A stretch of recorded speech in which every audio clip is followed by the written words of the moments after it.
જ્યોતિષ એક શાસ્ત્ર છે, જ્યોતિષ એક વિજ્ઞાન છે, જ્યોતિષ વેદાંતનો એક ભાગ છે.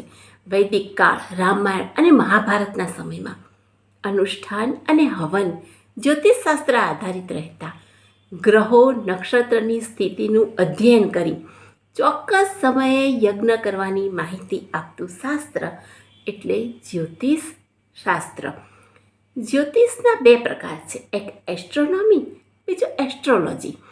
એસ્ટ્રોનોમીમાં ગ્રહની ગતિ, સમયની ગણતરી અને પંચાંગ બનાવવાની રીત છે, જેને ખગોળ વિજ્ઞાન પણ કહે છે, જેમાં ચોઘડિયા, ચંદ્ર પંચાંગ, તિથિ, વાર, તહેવાર, સૂર્યોદય, સૂર્યાસ્ત, ચંદ્રગ્રહણ, સૂર્યગ્રહણ, પનોતી, પનોતીની દશા, કઈ રાશિને કેવી પનોતી વગેરે તમામ માહિતી એસ્ટ્રોનોમીમાં આવે છે, જે મૂળ વેદાંગ જ્યોતિષ છે.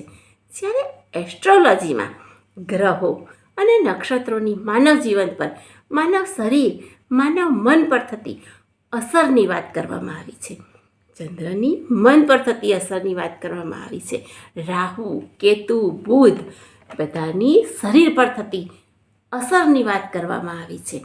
જન્મકુંડળી, સ્વાસ્થ્ય, ધન, શિક્ષા, નોકરી, વ્યાપાર, લગ્ન જેવી મહત્વપૂર્ણ બાબતોની ભવિષ્યવાણી એસ્ટ્રોલોજીમાં કરવામાં આવે છે.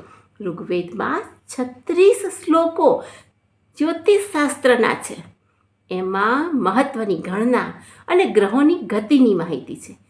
યજુર્વેદમાં 43 શ્લોકોમાં નક્ષત્રો, ગ્રહો અને જ્યોતિષકીય માહિતીના છે.